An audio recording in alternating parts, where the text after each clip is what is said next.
How do you set Caro-Kann traps? Have you ever wondered how to catch your opponent off guard in the Caro-Kann Defense? Setting traps in this opening can lead to quick victories if done right. Let's break down how to effectively set these traps and capitalize on your opponent's mistakes. The Caro-Kann Defense starts with the moves 1e followed by c6. Black aims to challenge white's center with d5.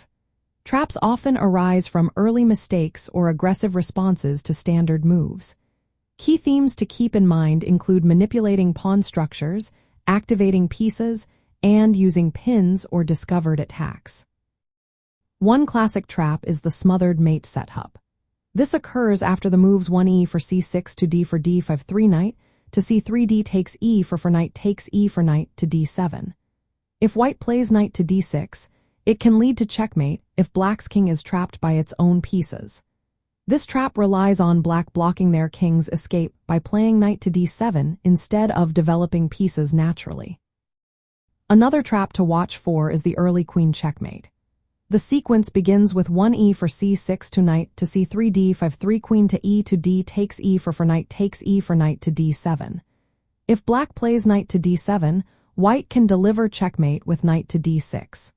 Here, the pinned pawn on e7 cannot capture the knight, leading to a swift end. You can also set pawn break traps. After 1e for c6 to d for d5 3 e5, white can tempt black into playing f6. This move weakens black's pawn structure. A well-timed pawn takes f6 followed by bishop to g5 or queen to d3 can create threats against the f7 or h7 squares. For white, using queen to e2 or queen to d3 early can support knights and set up discovered attacks. Consider castling queenside to align rooks with black's king in some lines. For black, it is wise to avoid premature knight to d7 in response to knight to c3. Instead, prioritize moves like knight to f6 or bishop to f5 to maintain flexibility and defend critical squares.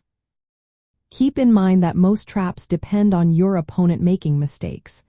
Overcommitting to traps can backfire if they play accurately. Always be ready to adapt to your opponent's responses. If they avoid your trap, transition to standard Caro-Kann strategies like playing bishop to f5 or establishing e6 pawn structures. By practicing these patterns and familiarizing yourself with common sequences, you can take advantage of tactical opportunities while maintaining a solid position.